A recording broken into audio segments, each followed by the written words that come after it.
It's indecent, it's vulgar, it's blasphemous. I'm gonna ride you till you can't stand up. Come on, let's go down. All right, keep your shirt on.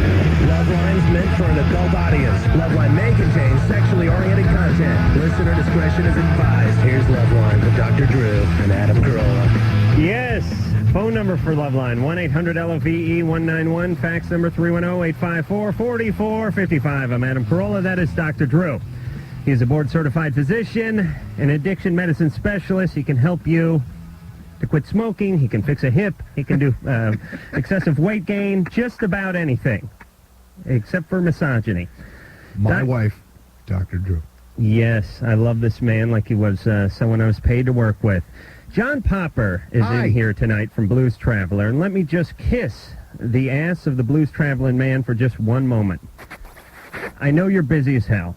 Yeah. I know you guys have been playing dates straight through for about the last 4 years, and I heard you on a local morning show this morning, and Adam, I know you don't sleep. it's been a living hell. I know how rough it is. You could be driving a Zamboni or cleaning carpets, but Yes. you chose to make the sacrifice I and could have been fighting crime become a like I've always wanted to. successful rock star. And so let me first thank you, John, for coming out. We Oh. do appreciate it. I'd take a bullet for you, too.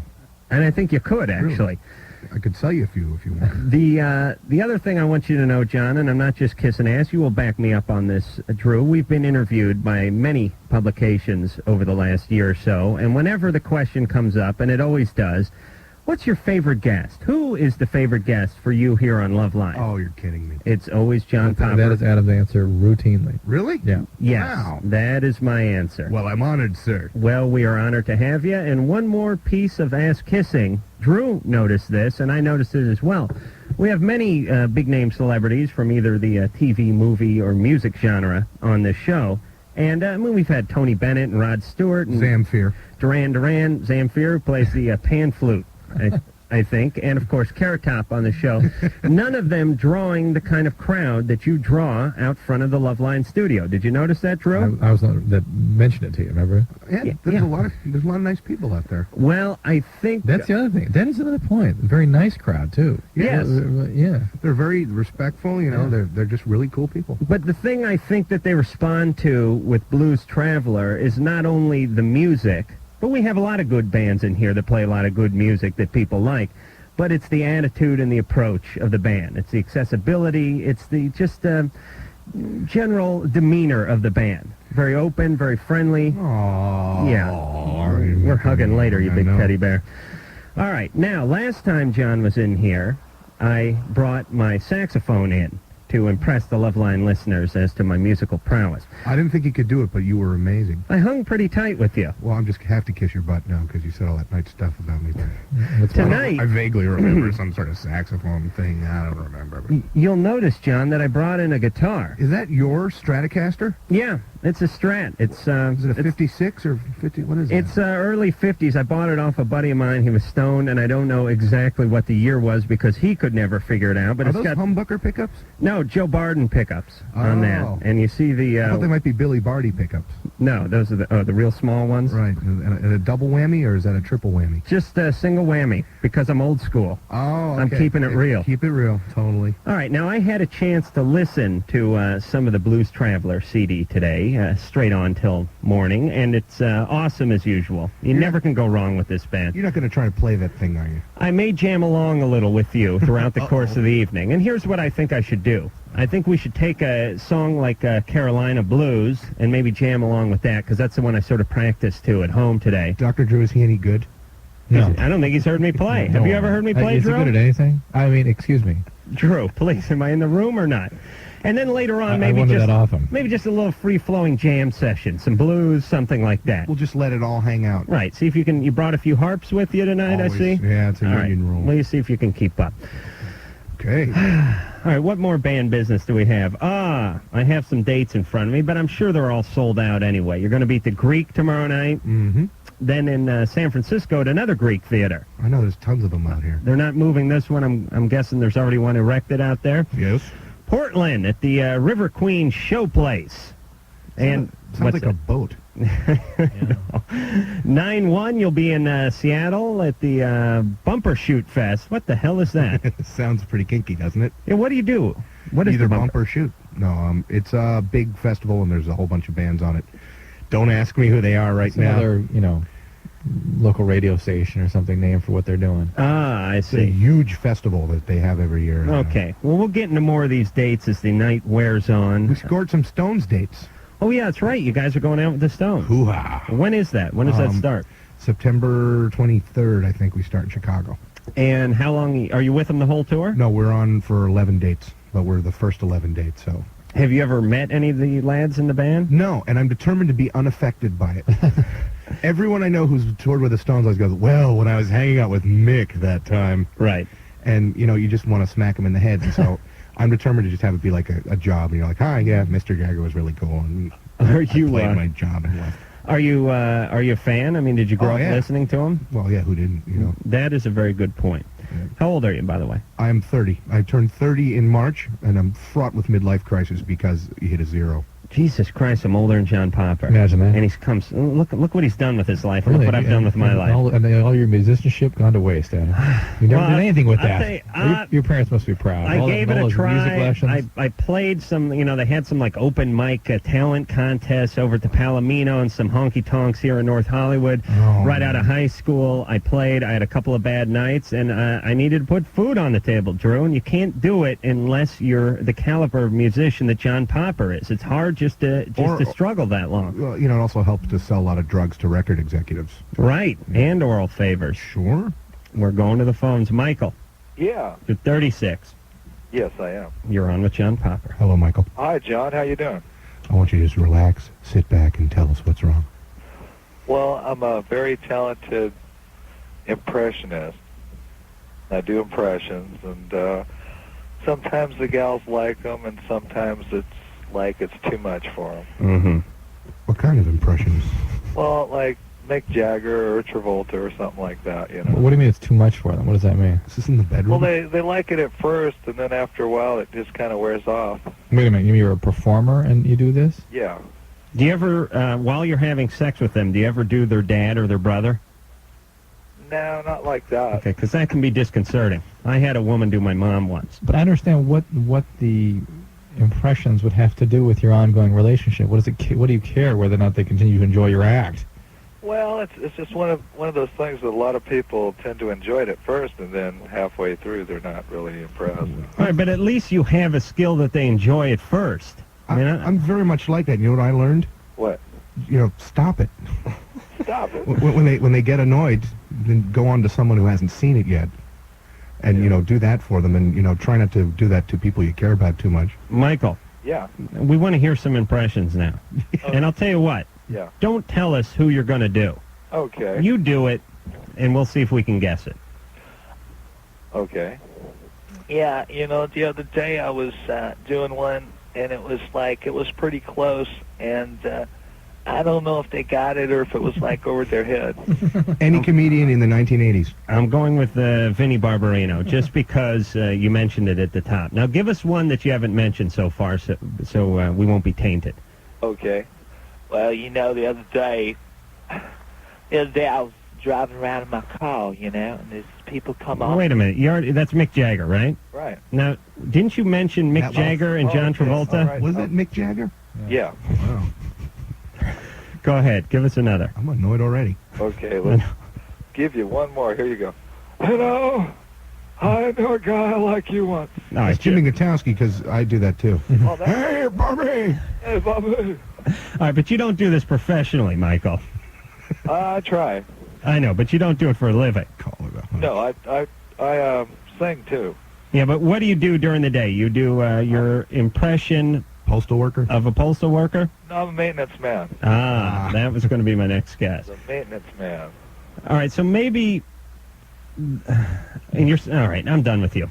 All right, Michael? Okay. Just stop doing it when you're annoyed. I don't know what his question was I really exactly. don't Do you? either, I no. think he just wanted to do his impression. Yes. Oh, that's what it was. I have this problem. I have this incredible singing voice Michael. and a whole Michelle. repertoire. Michelle. Oh, sorry, Michelle. Yes. Yeah, you're 23. Hi, Michelle. Hi, how you doing? I just wanted to say to John real quick, I love Blues Traveler, and you are an amazing harmonica player. Thank you very much, Michelle. And you guys, the other night when you heard that noise in your headphones, Yeah. I heard it on the radio too. Oh, really? That's So, I interesting. mean, it was really faint, but I heard it too. I'm hearing it again now, as a matter of fact, Yes. a little bit. It must be me. It's just a little more rapid frequency than the other day. What's going on, Michelle? All right, listen, 2.5 weeks ago, I had sex with my best friend of 4 years, a guy, and he's been kind of distancing himself from me. What do you mean your best friend? You mean a very close friend? Yes, Okay. yes. You have a problem with best friends, don't you, Dr. No, I do. Adam does. But I at 23, I just best Well, friends usually aren't. I've known him since the beginning of college. They're so- close friend. Okay. Yeah. He's had relationships. I've had relationships. Was somebody interested in somebody else at the beginning? Well, I had interest in him before, and he told me that previous to my interest in him, that he did, have interest in me, but nothing ever happened of it. Like I said, he had relationships, I had relationships, and I just broke up with my boyfriend of 2 years about 5 weeks ago, and we got drunk one night, one thing led to another, and blah, blah, blah, blah, blah. And he's still hanging out with me, but he's different. And I don't want anything from him, but, I want the friendship back, and I'm afraid we went too far. Have you said that to him? I'm sorry, what was that? Have you said exactly that to him? No, because every time I even close to bring it up, Yeah, I've had people say that to me when this has happened, and I don't believe it.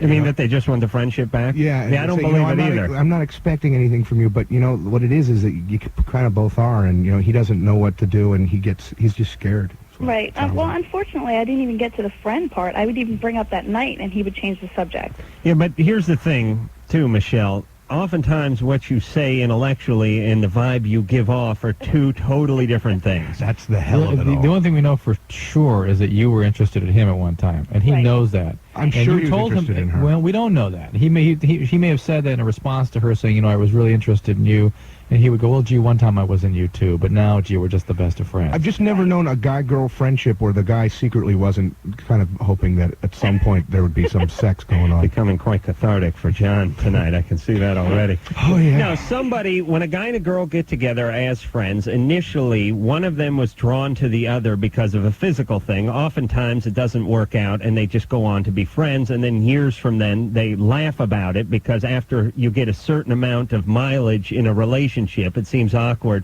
to have sex. But initially they're usually brought together for that reason. And the one that is initially attracted usually has a little erection. Something going. A Yeah. little remnant there that could be reignited. And if it is, there it is. Right, and a woman also knows in a friendship that on any given night, on any given week, in any given month, she can get the guy loaded, and he will be a willing participant. Right, for at least the one night. Well, he did start it. And actually, 2 years ago, before I started going out with my last boyfriend, we did kiss, and it didn't go any further because his dad came downstairs. But oh, I hate when that happens. How old is he?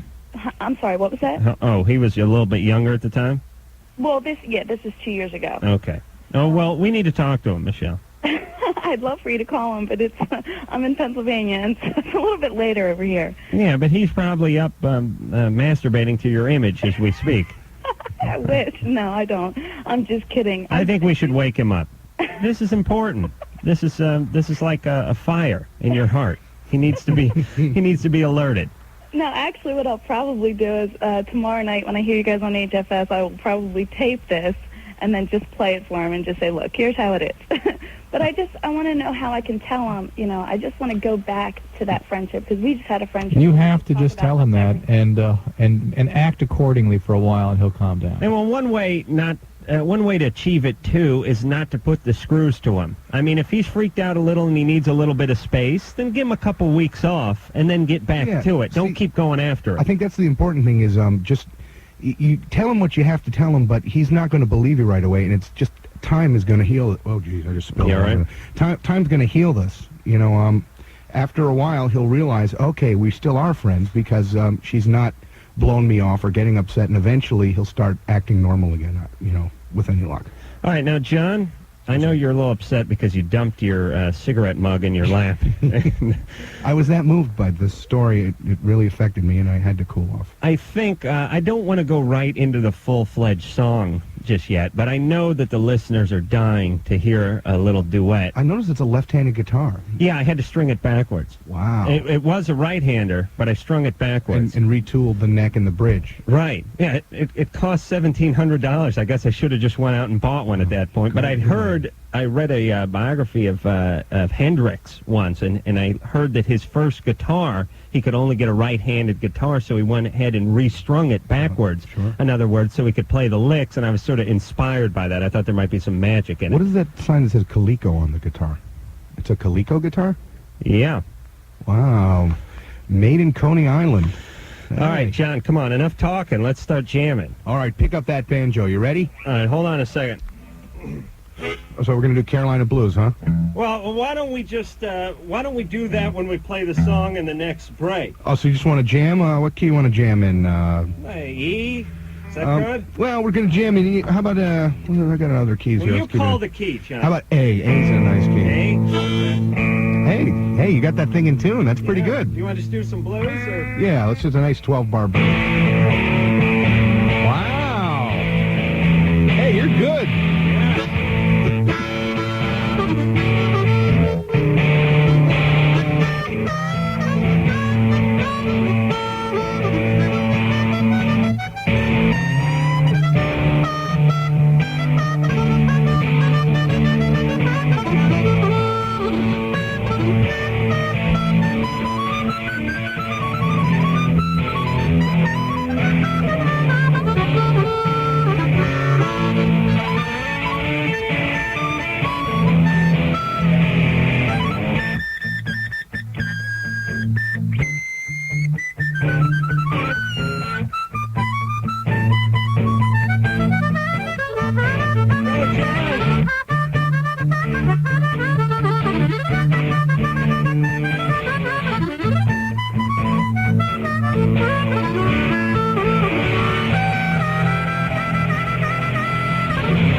Take us out. All right.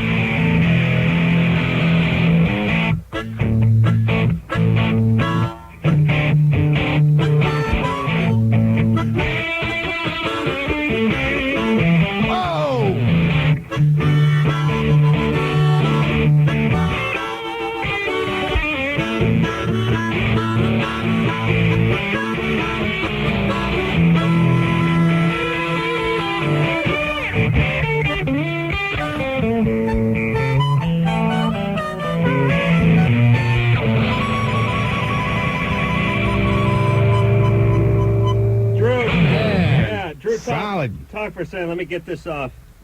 Drew, can you? I'm speechless. I want to get back to the. I had no idea a man Humble. could play with his teeth like that. It's like having sex when you really do it right, Drew. No, I was talking about me. But Oh. You were good, too. Oh, I'm sorry. I thought you were talking about my facial expressions. I can't help it. No, When I get going, I get For going. those of you at home, he really was playing it behind his back. He was doing all the moves. It was pretty funny to watch. John, but that's it. It's enough of an achievement that I even keep up with know, a master like yourself. I just had no... You got all the Hendrix moves down. It was pretty impressive. Thanks, man. Maybe I could, I don't know, come out and sit in sometime or something. I mean, not on a big gig like the Greek tomorrow night or not with the Stones, but you guys still play I some think the break honky tomorrow tonks. night. Oh, we'll be out of town then. Oh, man. Oh. You know, we record a lot. You know, we could throw you on a record or something. I haven't done any session work. Oh, the money's right. All right, guys, you Is can it talk good? off the air. Let's get to the callers. Okay. Well, actually, we're right on time for a break, Drew. So we'll come back. More questions with John Popper from Blues Traveler, more playing, and more of the boring Drew. Hey, this is Carrot Top, and even losers like me listen to Loveline with Adam Carolla and Dr. Drew. Turn on your radio, they'll give you a big hug. It's Loveline, get it? Ow! Ow! I want him to come back just to give him a little payback, or not payback, but compensation for all the abuse you sort of What abuse have I leveled in Carrot Top's direction. Yeah, as a matter of fact, we're so tight I call him Top. I'm serious. Phone number here on Loveline, 1-800-LOVE-191. Fax number 310-854-4455. The great John Popper's here from Blues Traveler. He is shaking the dew off the Popper Lily, and he will be back in the studio in just a moment or two. And until then, we's going to the phones. Drew, where are you going? Stephanie. Yeah, hi. Hey, you're 23. Yeah, basically I just have difficulty keeping therapists. Listen to that voice. Oh. Uh-oh. There could be some gambling here. Yeah, keep talking. What happens in your therapeutic relationships? What? What happens? Why? Basically, I don't know, conflict develops and they end up telling me that they don't think they can help me. I need to see another therapist. Give me an example. What happened to the last one?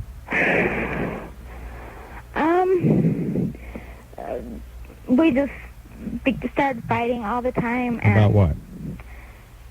It's kind of a long story. Are these all male therapists? Yes. Give me a short. What was the shortest one? The shortest story you can tell me about any of the three. Shortest was when I was only in therapy with him for 2 sessions. And what happened? And he wanted me to take some psychological testing. Uh-huh. And I didn't want to.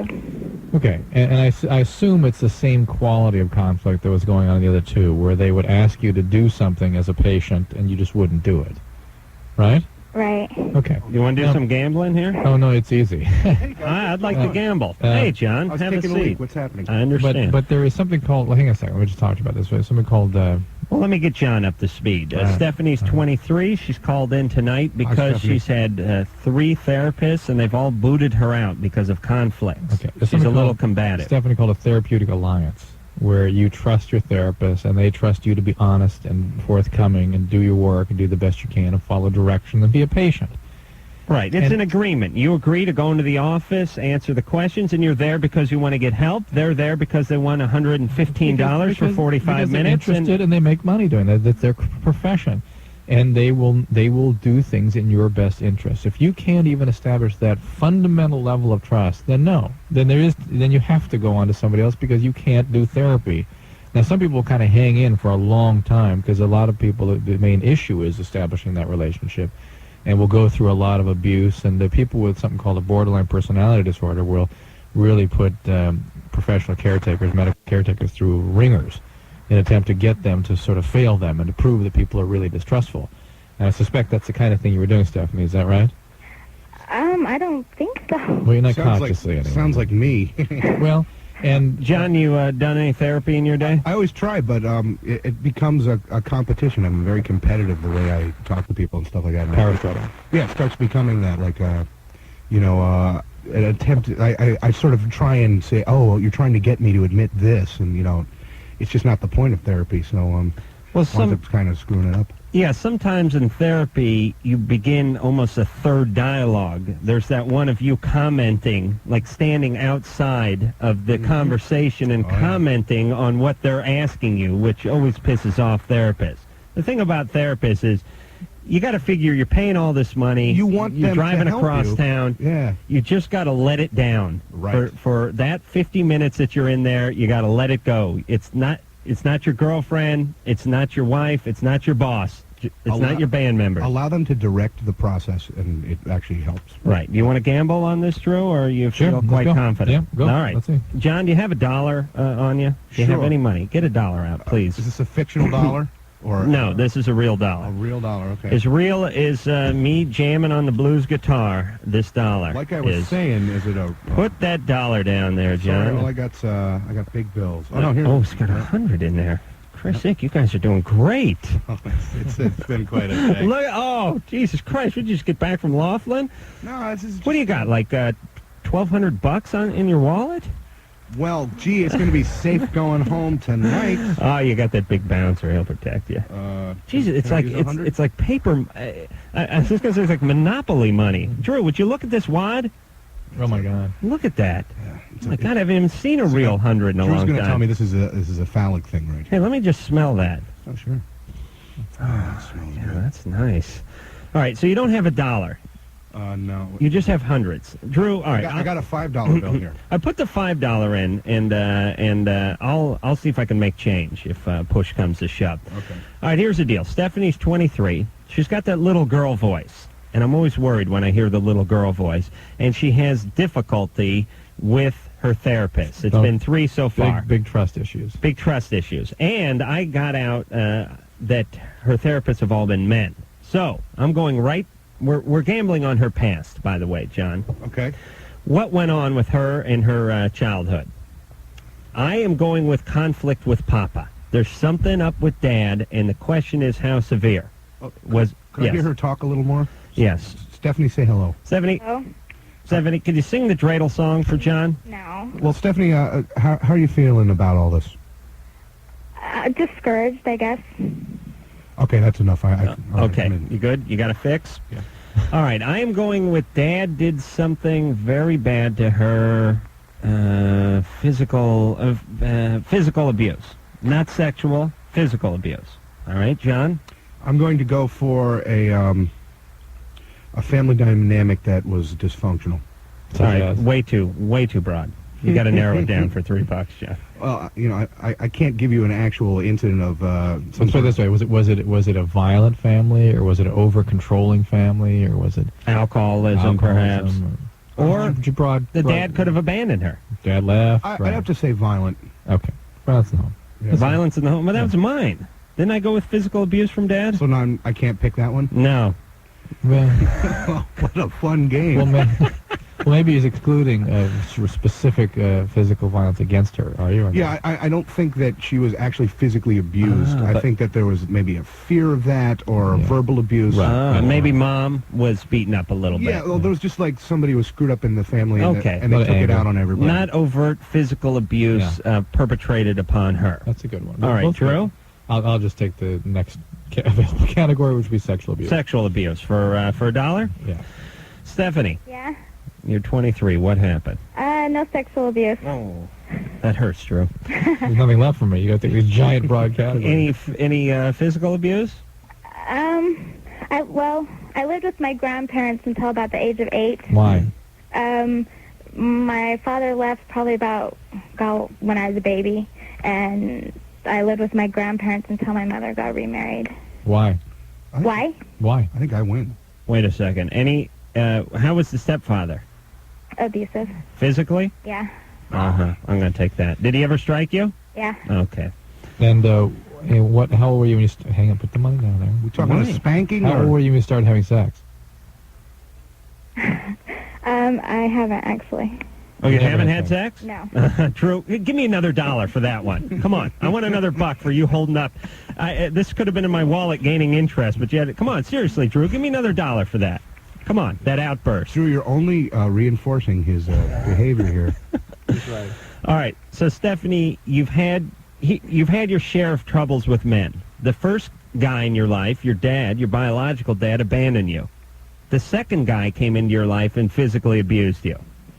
Now you see these male therapists, and they become the manifestation of either the guy who abandoned you or the guy who beat you. Wow. And you become combative. Oh, no, that's true. That's Right, although actually I have more difficulty with female therapists than I do with well, male. but whatever it is, you must have found some way to Wait a minute, manipulate. I may give Drew $1 back for that one. Manipulate men or feel comfortable with. I thought men. all you went to was male therapists so far. But listen, Stephanie. Right, but I work with female therapists. But listen, taking the $1 back that you never saw I him. think you think female therapists are harder, but you're not trying them. Well, but you got to understand something. She probably learned to manipulate men, her peers particularly, and when she's with a therapist, that stuff never works anymore, and that's even more threatening and more frustrating for her. So in reality, probably the male situation is worse for you when you get into it, and that's why you have to terminate. But the bottom line is you know what's going on. You called up. You told us your problem. You may not be ready to let the guard down and to do the work that's necessary for you to get on with your life. You're a virgin? Yeah. Right, because you can't be in a relationship because of the damage that was done to you in the past. Too angry. But also, you're not willing to work it out so that you can get in a relationship in the present. Wow, that sounds a lot like me. Jeez. Stephanie? Yeah. All right, so maybe you're not ready right now. Or maybe you should really hang in there, no matter how uncomfortable it gets. I mean, there's this adage that if therapy is fun and comfortable, something's wrong. Right. Let me tell you what fun and comfortable is. A bong and a big screen TV and a couple of strippers. That is fun and comfortable, except for you get nothing out of it. Well, I mean, you get an erection and you get a good high, but you don't get any therapeutic value out of it. Have you ever had that feeling in therapy where you like hit this really great realization and then suddenly there's like this weight off your chest? That's a good one. Stephanie? No. No, you never got to anything because you're too combative. All right. No relationship, no therapy. Let the guard down and let love in. Whatever. But, you know, I also have this theory. Ah, the troubadour. I prefer Sage, but that's fine. Okay. I also have this theory in life that it's really hard to do stuff before you're capable or ready. For instance, I was interested in comedy from the age of maybe 18 or 19. But I couldn't make a move until I was about 30 or even 31. I mean, I couldn't do it. I'd go to a comedy club when I was 24. I'd have a good night. The owner would say, come back next week. I want to see a showcase. And I wouldn't come back. And I couldn't figure out why I couldn't do it. But somewhere along the line, when I got ready, I did it. That's a really interesting. That's a very complicated, interesting comment you actually make, because it also trickles down to issues like getting people to stop smoking, stop drinking, make major changes in their life. How do you give somebody they get it that they need to make a change, or what the things are they need to do? Yeah. Well, how do you give somebody that? Well, that's a very profound question. It was? All right, give me another $1, Drew. Come on. I'm done. Seriously. It sounds to me like the only one who can figure that out is them. Well, it is a combination of factors. I mean, Adam himself in his life, and you kind of knew you would get there, so you had your eye on the ball, but the life and the opportunities weren't there. Well, and when those all came together, then you got it. And the way I approached it was the following. I said, I'm not ready to do this. I mean, I'm not ready to be a professional stand-up comedian at age 23 or even age 26 or 27. But I knew that I would be maybe by 30, 31. Wait, but was there pressure from like your family going, well, are you going to be a stand-up comedian or not? No pressure from anybody. Nobody's going, well, you're getting older. Are you going to try this? No. Thank God. My parents and I had a deal we struck a long time ago, which was you don't cook for me, you don't clean for me, you don't do anything for me, and then when I get older, I can marry a 400-pound black lesbian and no one gets to say anything. It was an interesting deal that we struck. Mm-hmm. But nobody put any pressure on me. I just knew that one day I would be ready. So I just forced myself to go out and do something like twice a month. Well, but that helped you get ready. So right. To be sure you were. How would you, for instance, how would somebody get you to stop smoking? Well, if actually smoking, my doctor said, if it's between eating and smoking, smoke. So he recommended I smoke. Well, but let's say you needed to, I'm not sure that's great advice. I'll give you a good example. Losing weight. I have to lose weight because of my leg. You have to be ready to do that. What it required was like physical danger of screwing up the healing of my hip replacement. Was that even enough? Was that enough? It is, because I'm planning on in December giving it a shot again. See, that's what happens is I save up for little sieges and I plan a time when I start. And I usually can go for about... You're talking about the weight or the smoking? The weight. And right. I can go for about a month, and I diet really well, I lose a lot of weight, and then I start gradually gaining it back, and really you need like 3 years of dedication to really do something about that. But do you have the mindset, like, I think the problem with a lot of people is they say, I'm gonna give up smoking, but I'm not going to give it up until the first of the year. It's now we're somewhere in mid-March, and I'm going to smoke 3 packs a day, knowing that when I get to the first of the year, I'm going to go cold turkey. Now, I always say to the person, how about cutting down to, Oh, I've got a great system for quitting smoking. The thing that I'm going to quit in as soon as this tour's over in September 2nd.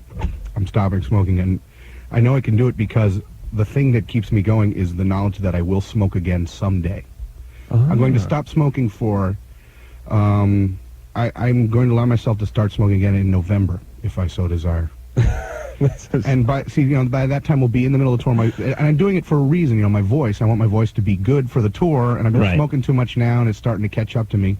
So I'm going to stop for a period of time to allow my voice to get back in shape, and then when the tour starts getting crazy again, and I need a cigarette, I'm going to try and hold that off as long as I can until mid-tour. Drew, you're an addiction medicine specialist. Is that retarded logic, or does that make sense? When you start making deals with yourself, it's not exactly a good thing. And when you're actually talking out loud to yourself, it's always a bad sign. Well, but I always answer myself. We talk for hours. He taps his foot once for yes and twice for no. And by the way, you're in some physical trouble when your doctor says, please continue smoking. Yeah, I like that.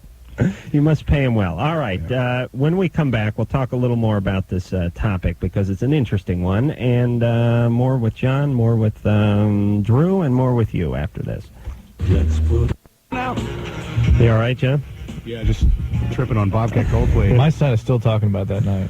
Bobcat came in, just a few weeks ago. Yeah. And one of Drew's beautiful little triplets came in. Show John the pictures. I'm sure he's seen them before, but refresh his memory. It's a long and lonesome road, and this is what Drew has waiting for him when he comes home every night.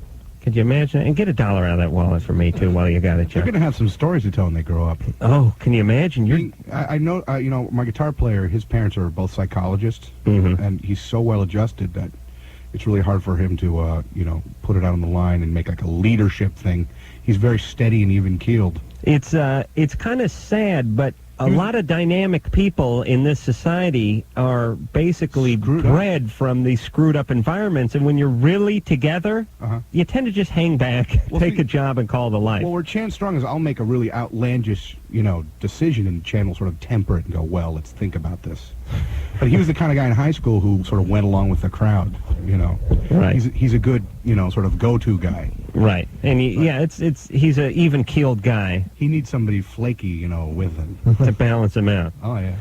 Oh, thank God. John has enough flake in him to satisfy a small country. I was going to say what we were talking about during the break. I had a lot of that same anger we were talking about, and really playing music, helped get it out. You mean when you were a kid?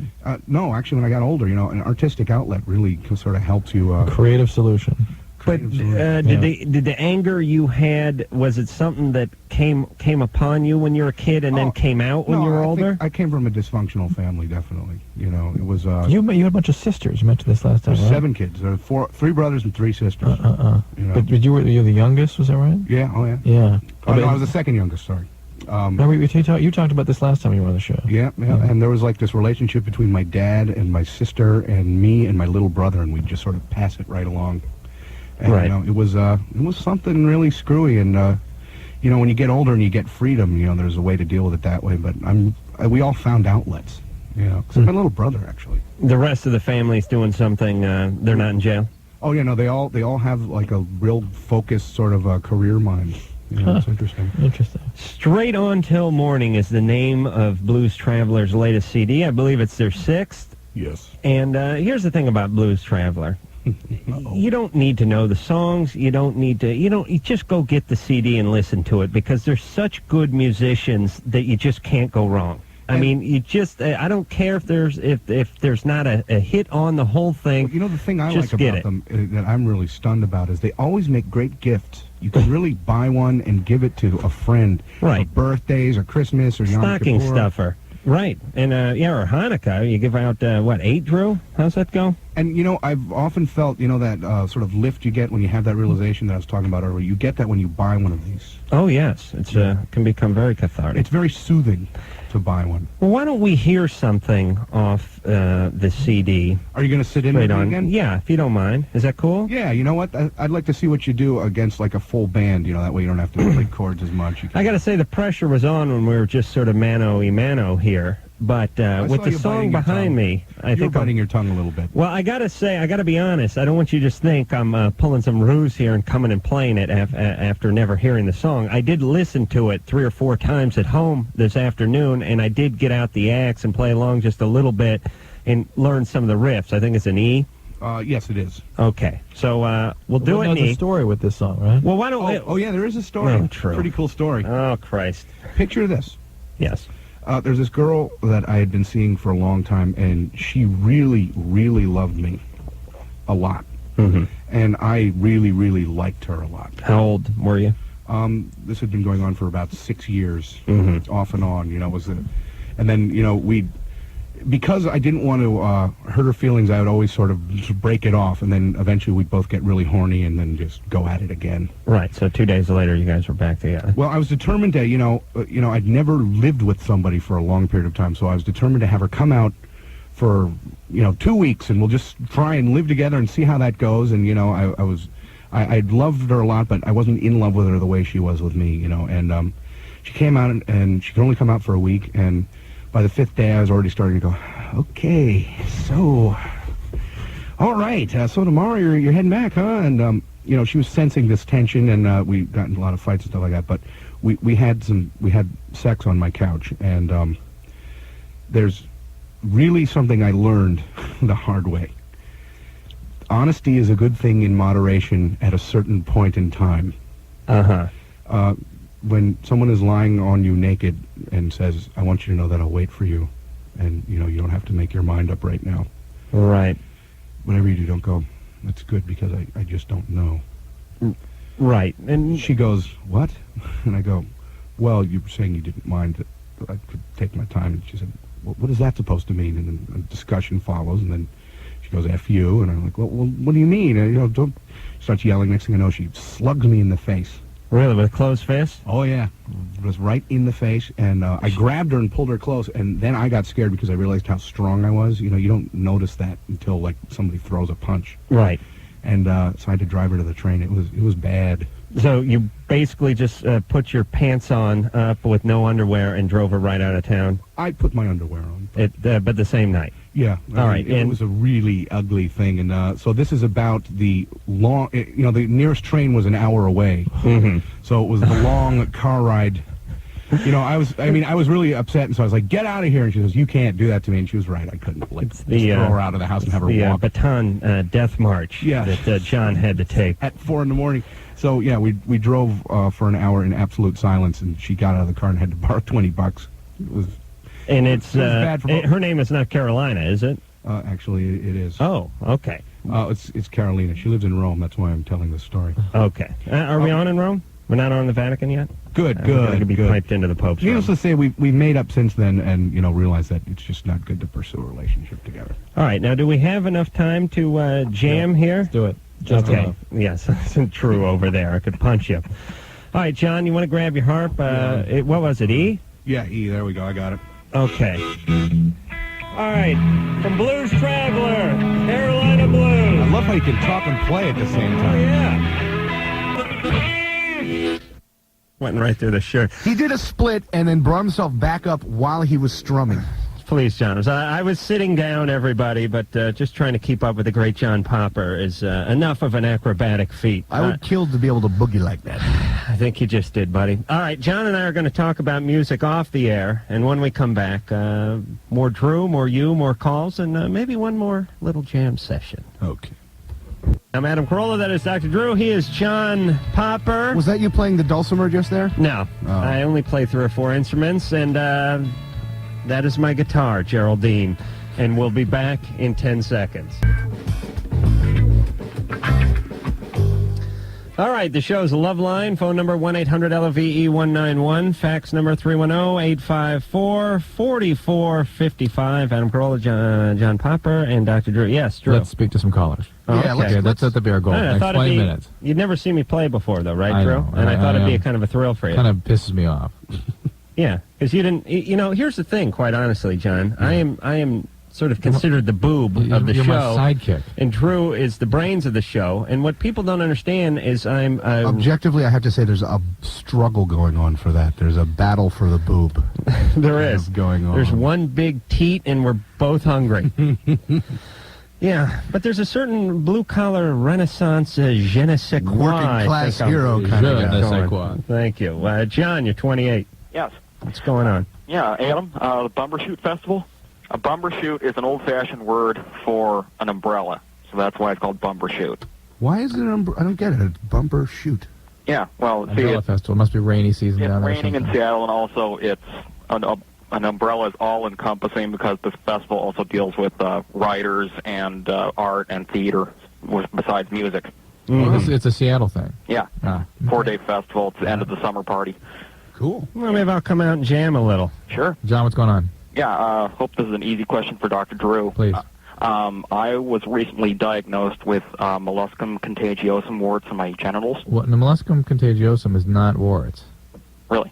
No, molluscum contagiosum is molluscum contagiosum, which is a viral thing. It's a little... Mollusks? Well, it looks kind of like a zit that if you you pop the top, nothing comes out. Just this little hard nodule comes out. Right. Wow. And they can proliferate, and they usually appear in the pubic area, and they are a sexually transmitted disease. Mm-hmm. They are transmitted from back and forth among sexual partners, and they have no consequence whatsoever. They can kind of proliferate, so usually dermatologists will sort of scoop out that little core that helps them heal quicker. Right. But that's it.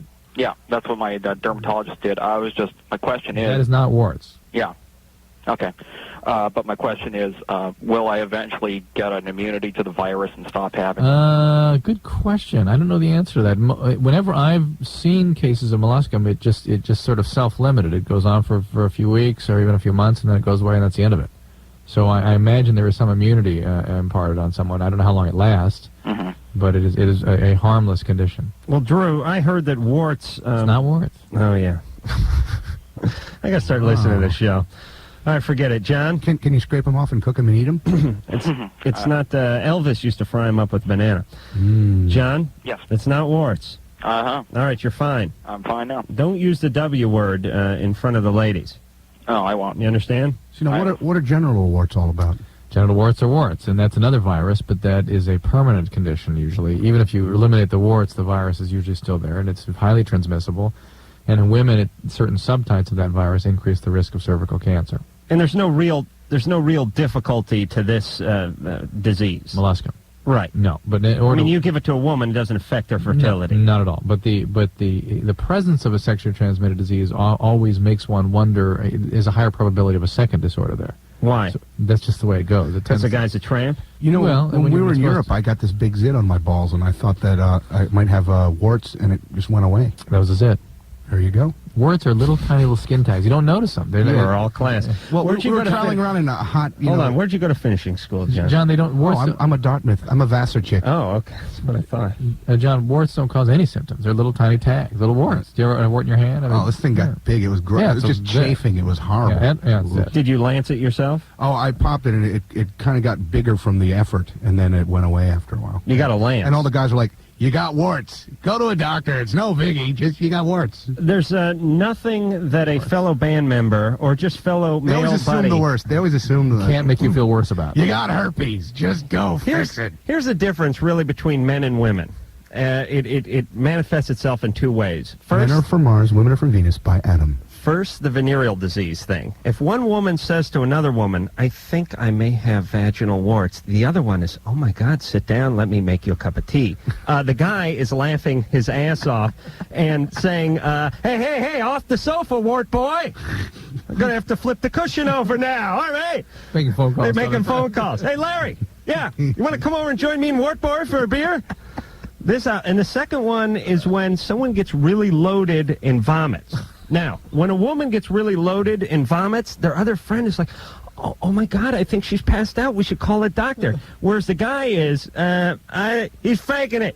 Kick him in the nuts, Bob. That'll wake him up. Well, I also think skid marks is a big separator of the genders as well. That's true, too. Women seem to have better control down there. I think women have been systematically trained by society to be extremely clean down there, and guys just can't wipe their asses to save their lives. I think you may be on to something. Except, of course, Dr. Drew over here. I mean, That and the hair factor, which for me, I can have I could have a Cadillac lodge in my ass and not know it. I'm going to walk around a whole day. It's like the Everglades in there. A couple of gators and a snake. Did have a Cadillac lodged up there myself, actually. John. It's good parking. It's handicap. John, you're 15. Yeah. Hey, you're on with John Popper from Blues Traveler. How's it going? Pretty good. I was wondering if homosexuality is like a hereditary thing, or if it just sometimes happens. There's discussion about its. My father and my mother were both gay. What? No, you're kidding. Yeah, I'm kidding. There is discussion about what biological elements might contribute to the predisposition for this, but for the most part, that's still just discussion. And there certainly are some biological sort of correlates to all this, but they are not, as far as we can tell at this time, they're not of a hereditary nature. Most of the time, as a kid, you end up rebelling against whatever it is your dad or mom does, and you become quite the opposite. Like, my dad is a wimp who doesn't know his way around a toolbox, therefore I got really into wrenching on stuff when I was a kid because I hated the fact that he couldn't fix anything. But they also, you got to remember here, he's asking though, is it a biological disorder and could he inherit it? Not just. Yeah, because I found out my dad's gay. Is that something new? I guess him and my mom are married for like 20 years, and. But this is new information for you. Yeah, and he doesn't know I know. All right, so really, it's just that you're freaking out about your dad, who he is. I was over at his place, and I saw this packet of pictures on the end tape on it. I was like, oh, I wonder what these are. And I opened it up, and it was my dad and his boyfriend, and I was like, ugh. All right, so let's stay with hold that. on, that's hard. They were engaging in sex? No, they had all their clothes on and stuff, but they were making out and stuff. Okay. All right, let's stay with that because that's really the issue here. Don't worry about yourself. You will be what you are, and it has nothing to do with what he is. How do you feel about this? How are you handling this? Well, I mean, I don't know. I don't mind that he's gay, and I'm even kind of all for it if that's what he wants. But I don't know. He's always telling me that I should trust him and talk to him more, but he doesn't tell me. I think it's a pretty big thing. How did you find out about other than these pictures? No, I don't know. He grew up like a country boy, real conservative, real straight and narrow, right? Yeah, but who? But over the past few years, he's started to really change drastically and grow more and more liberal. And he always used to quote the Bible about homosexuality, and now he's like. Isn't that interesting? He was in the denial phase or the defense of his phase. sexuality, Yeah. I think, or the defensive denial phase, and then he just sort of gave in. Do you like girls? Well, yeah, I do right now, but I mean, my dad presumably. No, did John, for a long time. It's understandable that you would question your own identity given what you've seen your father go through, but this is your dad's issues. These are not yours. And what's got to be troubling is finding that your father is somebody different than you thought him to have been. And the reason he wasn't straight with you, probably, pardon the pun, is because he wasn't straight with himself. That's why. Well, he wasn't straight with himself, but also, John is 15. I mean, this isn't necessarily the kind of thing. First off, your sexuality and your kids knowing about your sexuality, I'm going to wait till my kid turns 15, 16 before he knows I'm a boob man, for instance, unless he stumbles across some pictures or something. Thank you for holding back. But what I'm saying is you don't necessarily want to share your sexuality with your kids, no matter what your sexual proclivity is. Right, it's hard to talk and about the fact that John is a little bit disturbed by it is the reason why he probably didn't want to share it with you. Right. You understand, John? Well, I don't know. I thought he was, a few years ago, before I even had an inkling, I was just teasing my mom.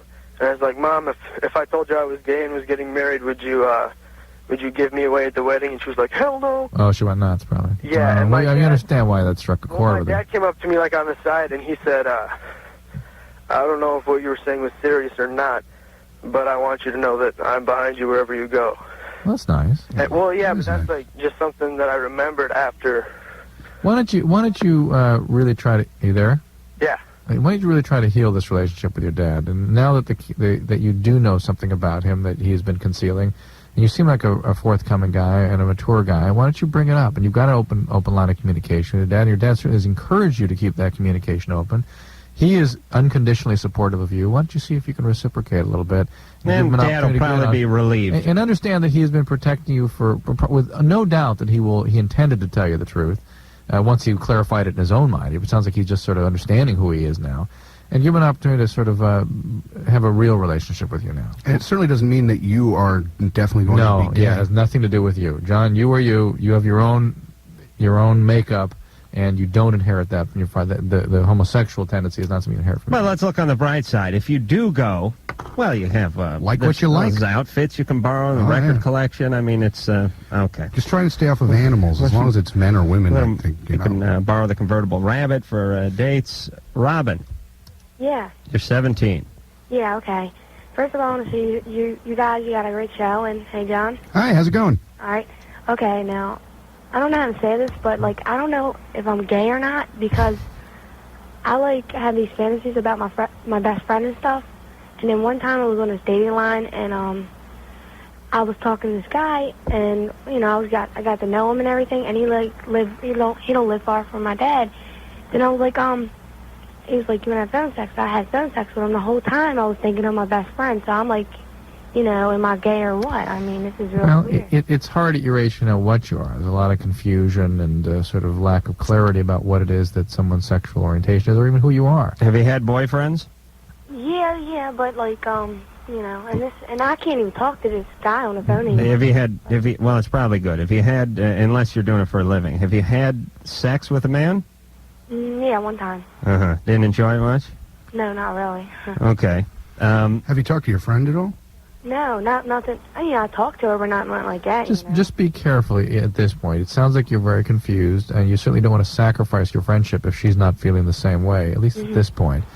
And my general advice is when you're confused about feelings like this, kind of sit tight with them, see where they go, see how you feel about them as time goes along. Don't be in a hurry to act on them or to gain clarity instantly. It's not likely to happen that way. And if you act on confused feelings, you end up usually being more confused. You might be gay, you might not be. It's no way to tell at this stage of the game. I'm going to invent a test eventually. Actually, I did invent a test. There's the LAT test and the GAT test. I got to get those back out. I've got this weird theory that, I know a lot of women who have tried a lesbian experience. These days, real common. I think it has to do with the female breast. Everybody was sort of genetically engineered to suckle one of those. That's an true. Interesting theory. That's a very good theory, yes. Women were weaned on the breast just the same as guys were. And women smell better and they're softer and, less not to mention the underwear thing we talked about earlier. And our society really promotes female sexuality as sexuality. That's what people think of as sexy, is female sexuality. Right. When you want to sell a product, you put a good-looking female on there, even if you're selling to women. Mm-hmm. So it's just so much less of a physical commitment to me. I know this may sound... That's what women have told me. They say, it's not, they're not being grabbed. It's a very soft sort of... No, I'm talking about some particular... Well, I'm talking about the phallus. I mean, John, if you and I got together, and God bless you, I love you. There'd have to be an insertion of some point. The second I jumped over to the other side, you'd get the first phone call. Now, don't answer. Just sit there looking the way you look right now, John. But I understand. The point is if we were ever to get together physically, there would be two penises, or at least a penis and a half involved. There'd be your gross testicles. He's a friend of his own. Your testicles with the carbuncle on them. Between my hairy ass and stretch marks, there could be trouble. Yeah, there could be some sort of requires a commitment, at least. Not to mention, at the end... Adam, what was the name of that waiter in Paris? Jean-Luc. That's right. I'll never forget it. But listen, what our last caller was really looking for was intimacy and closeness, and that's what she has with her best friend. And it's very hard for women sometimes to distinguish between a sexual feeling and an intimate, close feeling, and they all kind of go together, particularly at 15, 16, 17 years of age. And so, really, she's having a healthy feeling of a desire to have a real intimacy rather than these kind of scurrilous right. That is another good point, which is no matter how laborsome it was for you to get it out, it was a good point, which is when guys feel close to somebody and tight with somebody, they don't necessarily feel sexual about that person. Right. But when women become emotionally tied up with someone, sometimes feelings of sexuality. I've got this great theory. I explain to women how women have, menstruation is called the curse. Mm-hmm. I think guys have a curse in that they're just so ridiculously horny all the time that intimacy doesn't enter into it a lot. Oh yes, and there's some books out right now about there's one called The Alchemy of Love and Lust, another one called Sex and the Brain. There are books out now about the biological difference between men and women, and the thing that women always comment on when I've talked to people who've read these books, men think about sex 6 times a minute, an hour? I always ask women, let me give you a little test. Have you thought about having sex with every single man you've ever seen, ever? Because women and nuns, gym teachers, even if you go, oh, I shouldn't think about that. I mean, it pops into your head for at least a second. Sex with every single female you ever see anywhere. Right, because women, when a man meets a woman, she falls into one of two categories. The ones you want to have sex with, or the ones you don't want to have sex with. You considered at some point. But even your grandmother just had to get through the process of elimination. Exactly. Had to size grandma up before I put her in the no sex category. It's a dark, evil place. But still 40 ounce away from having her slip into the other one. For women to accept that is difficult because it is such a very different experience. Larry Miller points out, if you ever seen like women at a male strip Hold on bar? a second. Larry Miller's a stand-up comedian, Drew. Thank you. Oh, okay. And you go to a male, like Chippendale or something, the women are laughing and celebrating being outside. If you go to a strip bar where men are looking at women, it's like coyotes looking at a piece of meat. Everyone's dead silent. Right. And, you know, you don't want to know what men are thinking at that point. It's Right. For me, it's like perusing the porn section at the video store. No eye contact, and like I was saying to Drew a few weeks ago, if you brushed up against somebody, let's say waiting in line at a sub shop, you'd say, "Oh, pardon me." But when you bang shoulders with someone because he's bent down in the big top section and you're up top at the fetish section, you don't say a word, man. You just keep moving. Right. All right. Hoo-ha. Judy. She's afraid to talk to us right now. Oh, shoot. Hi, Judy. We're all picturing having sex with you just for a second. Okay, it's out of our Alrighty then. system. You're 30 and your question is?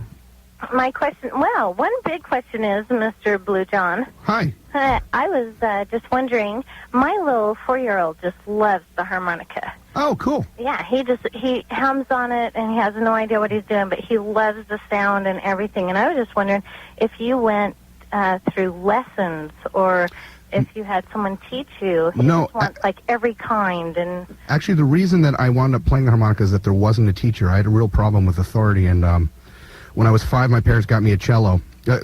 When we were in church, and I would harmonize with the songs, and they thought, "Oh wow, our son's a little prodigy," and so they put a cello in my hand when I was 5, and I loved it because it was bigger than me, and I'd try playing it, but you had to practice, and I wouldn't practice, and so eventually I gave up. And piano at 8, same thing. Plus, you got a hernia from blowing into it. Oh, I love when they give the fat kid a tuba in school. You know, I got the tuba, of Right, course, and the trumpet, and then when I got the harmonica, I looked for a teacher, and there wasn't one, and it's a very fun instrument because they're... you can make your own music. Yeah, and you can make music that sounds nice pretty easily. Yeah, and so, you know, it's like you get a really good gratification right away. And you just, something that a teacher told me later who plays saxophone is if it sounds good, it's right. So that's you should just great. have fun with it. Yeah, we love it. Hey, Adam. Now, I picked up the axe initially because my dad brought home an Al Di Meola record back in, I believe it was like 75, and I just I was enamored with the man. But you yeah, were telling me that your dad made you like go over Rachmaninoff off scales, and if you screwed up, he'd beat you with like a fly swatter. yeah, it was like the Shine. It really was. Did you take lessons, Adam? I took them. guitar? I took them for a little bit in high school. Oh, shut up. What else, Judy? What else can we do for you? You listen to Def Leppard. What's going on, Judy? A lot of it's just mimicking. I'm not really that good a guitar player. I'm just playing what other people have played before me. I can't compose original I think you stuff. are awfully good. Judy, what's going on? Thanks, man. Judy. Hold on, we got to go to break now. Judy, you have a question about pornography? I do. In a marriage, and whether I should like it or not. Friend or foe? I do want to like it. I do want to like it. I understand. Good. That makes 2 of us. All right, when we come back, we will answer this question. All right? Okay. All right. John Popper, the great John Popper from Blues Traveler. Phone number 1-800-LOVE-191. Fax number 310-854-4455. Straight On Till Morning is the name of the latest Blues Traveler CD. I urge you to go out and get it. You just, the musicianship in this band is so amazing that you just can't go wrong with this band. You absolutely cannot. Oh, go on. Oh, please. The way... like Stokowski commenting on a great musician. Yes. Yes. Thank Having you. Adam comment on you, John. I think after you've seen me... You comment very well, too. Thank you. I appreciate your commenting. Yeah, it's like it was a real toss-up. It was like guitar or light. All right. I can't... It just makes me nuts. The violin. There you should gloat. try a violin. Oh, yeah? It's a great instrument. Well, they say once you learn a few, it makes it easier to learn more. You've got really quick fingers. I think you could do it. Thank you. Want to smell them? Here we go. Line 6. Okay. Celebrate the moment. This is your love fest that we get into every time here. I love this John Popper. I know. I do too. Judy, you're 30. Yeah, I've been married for 8 years, and into our 2-year marriage, I found out my husband likes magazines. Putting away his socks, I found lots of magazines. Two years into an 8-year marriage. Yeah, Right. and I had no idea. I have a 4- and 2-year-old little boys, and I really want to get into this. I came from a molested young kid, raped when I was older, very promiscuous, bad relationship with my father. But I really want to get into this because Why? my husband really loves it. Yeah, but you're obviously kind of quasi-offended by it. I am. I want him to think of me as number one, like every girl does. Adam needs to give you a talking to. Yeah, I do. Okay. I was talking to somebody about this morning. She's married to her husband, and he whacks off, and it has nothing to do with his marriage to you. Whacking off is like just a solo thing that guys like to do. This is why Adam loves you, John. This isn't whacking off. This is while we're let's watch a movie. He wants to get you into it. Mutual masturbation for 3 hours, 2 minutes with me. You know what? You're not being into this. There's nothing wrong with that. Okay, especially given your history, you are further punishing yourself, putting yourself in the way of this material because it is demeaning to women, and it must trigger some feelings of abuse. Just looking at people being put in this position. I know women are very sensitive about watching women engage in these kinds of acts because there's no intimacy in the act. And I totally want to top it. Yeah, but no, Judy, no. Judy, you need to follow your instincts. And if he's into this stuff, let him stay into it alone. And you guys focus on your intimacies together.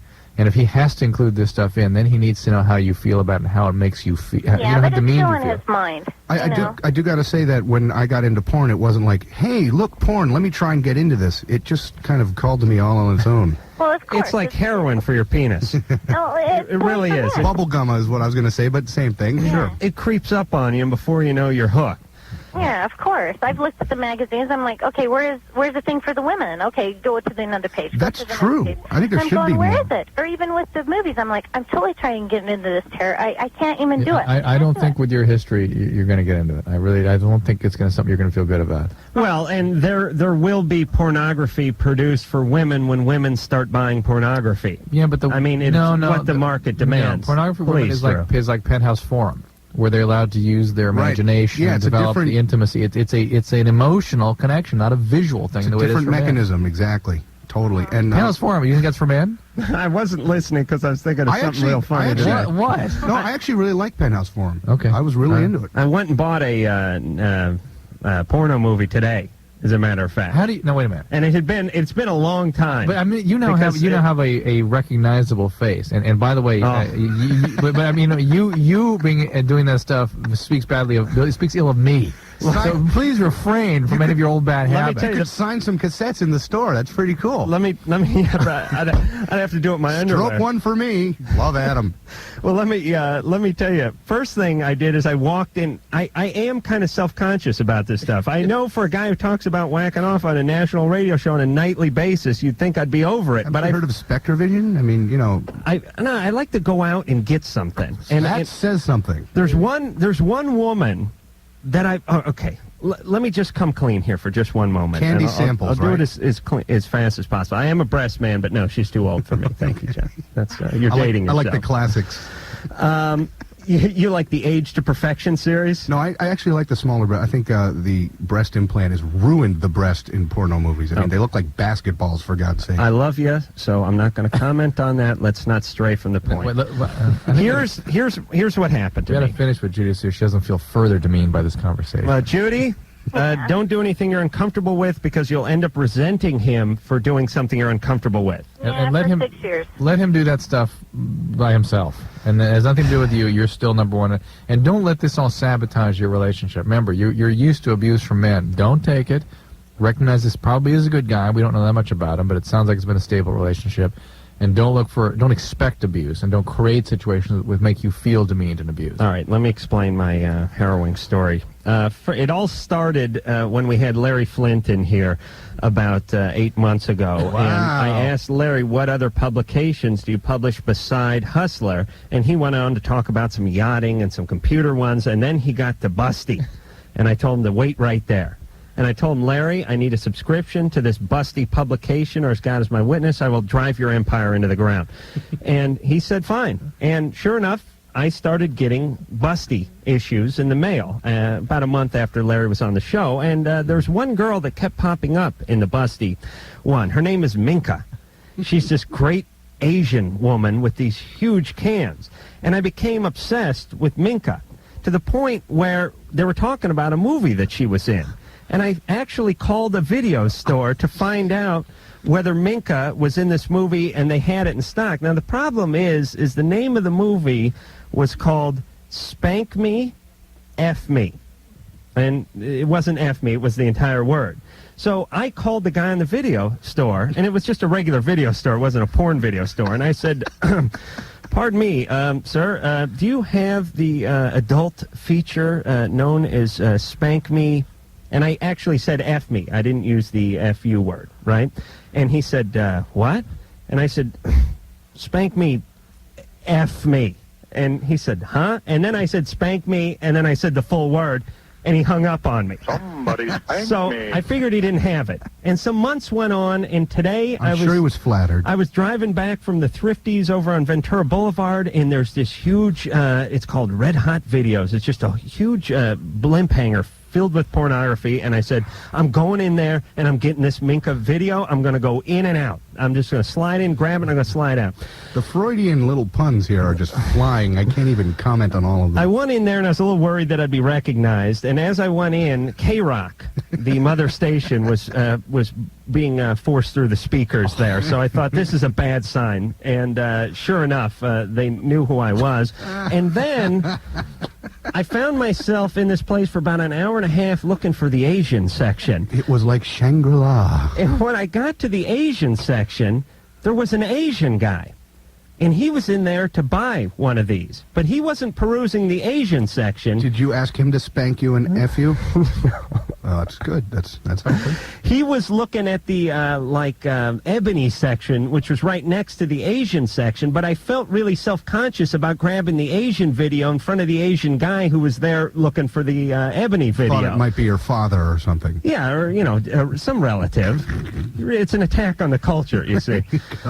So, anyway, it was not there. I settled for a Tiffany Towers one, and then So you did a panic buy after all this? Yes, a panic buy, an impulse buy. I rushed home. I got to my house. One of my buddies who's working on my house, who's an electrician that I've known since high school, shut the power off to the upstairs VCR and TV set. Now I'm standing there, and I'm actually sweating because, John, you know when you buy a porn video, how exciting. It's like foreplay, the drive from the video store. I've never bought a porn video. All right, when you've rented. I always order it over the cable, like the satellite television has those channels. I am not out on the road as much as you, and I don't have a wallet that is packed full of hundreds like you do. Banktervision. But I went and got the video, and I came back, and I came home, and I said, Dave, I'm going to take a nap, and I'll be out in about an hour. And I went in there, and I tried to fire up the VCR, and it was closed, and there was no power to it. And I went back out, and I said, Dave, there's no power. I want to watch some TV before I nap. And he said, yeah, I hit the breaker. I was working on an outlet. And I said, well, could you flip it again? And he said, why? You want to power up the VCR so you can whack off? And he said, yes, actually, yes. That's exactly what I like to do. Spank me. And then... Ask him if you'd like to watch. That'll clear him right out. It did kind of ruin the whole moment for me, but thankfully I had the stick-to-itness. Something the married guys in our band say is Spectravision will keep you faithful. Yeah, it does kind of take a little the starch out of you when you're on the road. Keeps you from being so grouchy. All right. When we come back, there will be no more spanking talk. That was a beautiful story, though. Thank you. I will. The blimp hanger to the in and out. You guys gonna play some more music? Yeah, I think we may. Right. I think what we're going to do is we'll play. John, you want to we'll decide during the break. Let's do a Hendrix tune. Okay, Jimmy. I know he's a big influence on you. Yeah, I know his work well, being a left-hander and everything like that. So we'll do some Hendrix and hear some more from Blues Traveler. And I want to thank Diamond Limo for doing an incredible job getting John and the whole team here in one piece. And their seats smell the best. And we'll be back. My most sensitive area. Blues Traveler, he's brought one of his many harps. Now, John has 5, at least that I can see, and they're all different keys, are they not? Yeah, where's the key? Oh, here it is. It's the one I put aside. Oh, yes. I'm ready for a Jimi Hendrix tune. I know you're a big Hendrix fan. Oh, yeah. Yeah, what do you want? You call it. I know them all. How about Hey Joe? Hey Joe? Yeah, wait, excuse me. Okay, crew, knock it off. Do you want to sing this one? Yeah, I'll sing a little bit. I mean, I'm not. You know Hey Joe, right? Yeah, I heard you shot your gun in your hand. Right. Okay, yeah. Listen, I don't sing like I play, but I don't mind singing. Bob Dylan's been doing it for years. Okay, let's go. All right. You've lived those blues.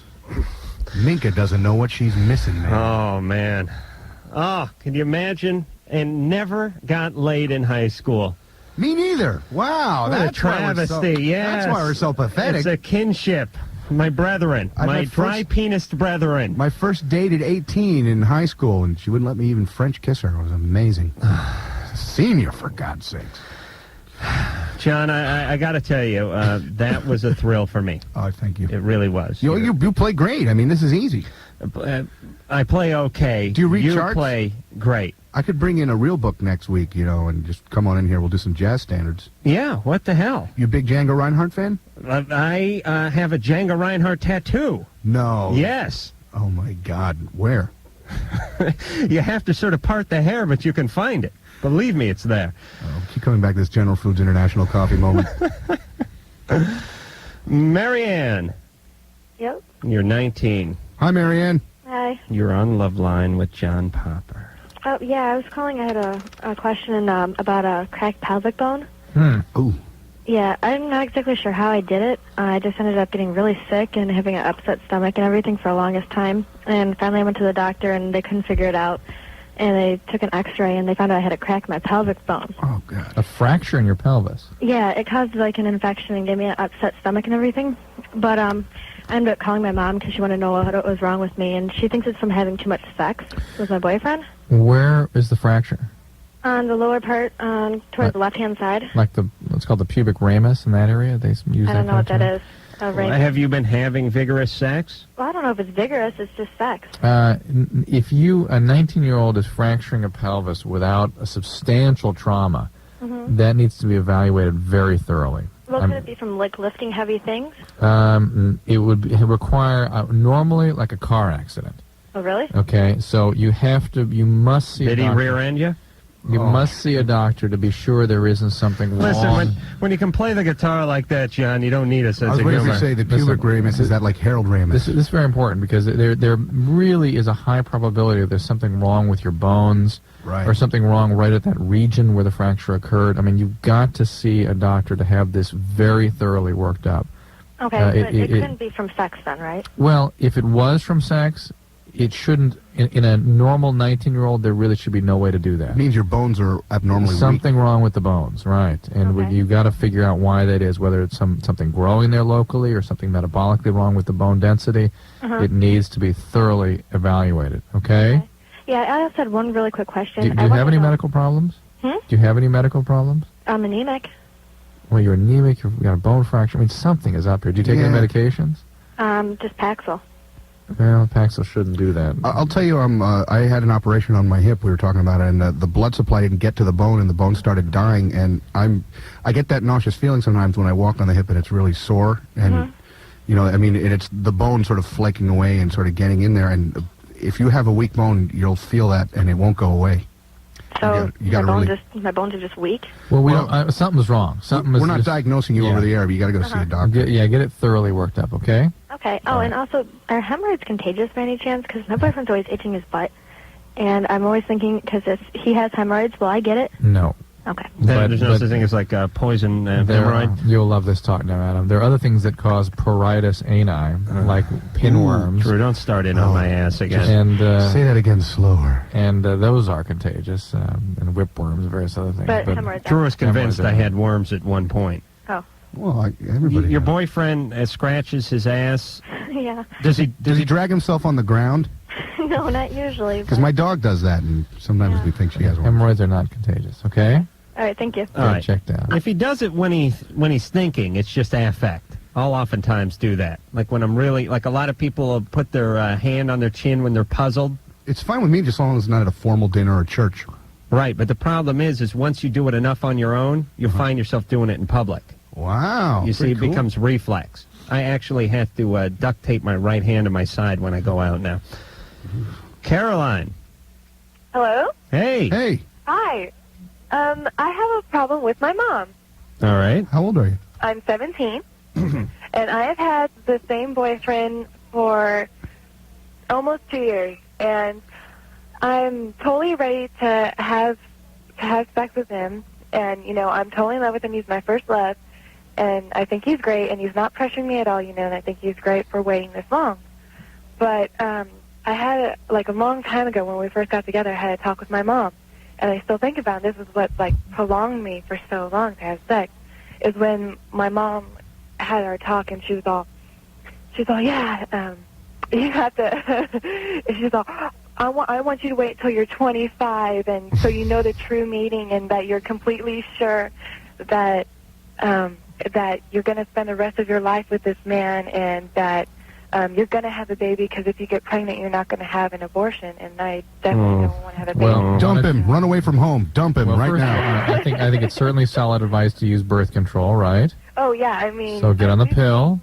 Well, I'm not on it yet, but my boyfriend and I have totally talked about it before. Okay, so you're going to get on the pill. You're going to prepare for it. Be sensible. We have about 20 boxes of condoms and the plugs and spermicides. All right. But are you going to go on the pill? Oh yeah, definitely. All right. So you're going to take all the necessary precautions. So the pregnancy is not an issue. Yeah. The guy being caring about you and it being a loving relationship, that sounds like that's fine. Yeah. Spending the rest of your life with the first guy you have sex with is a little unrealistic. Oh, God, if that happened, we'd all be in hell. Yeah.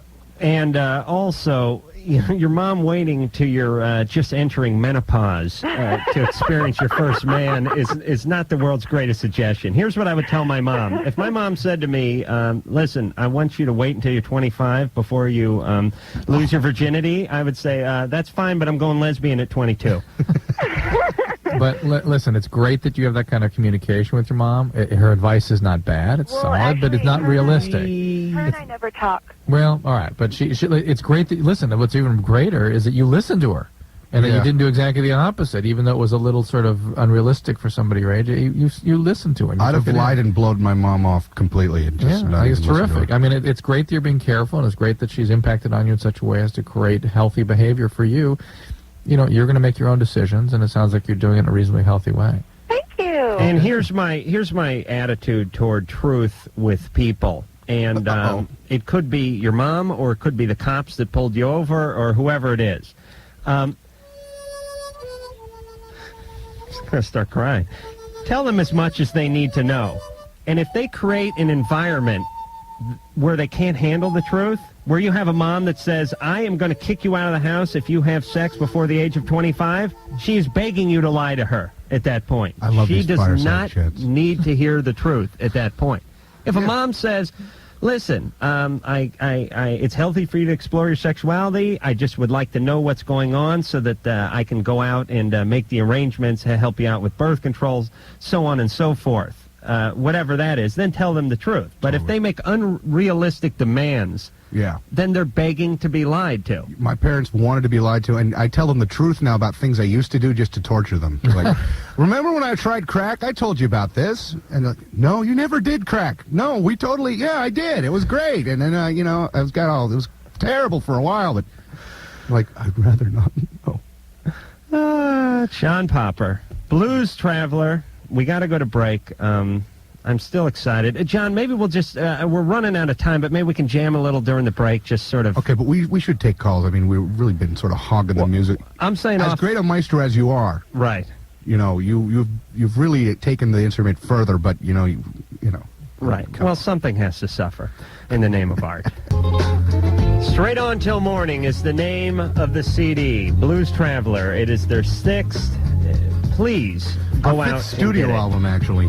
Oh, yeah, I thought your album, because we had a live album for the last one. Right, live in the fall? Yeah, live from the fall. Live from the fall. Constantly confused with that sort of soft drink fruit juice kind of deal. That's after the fall.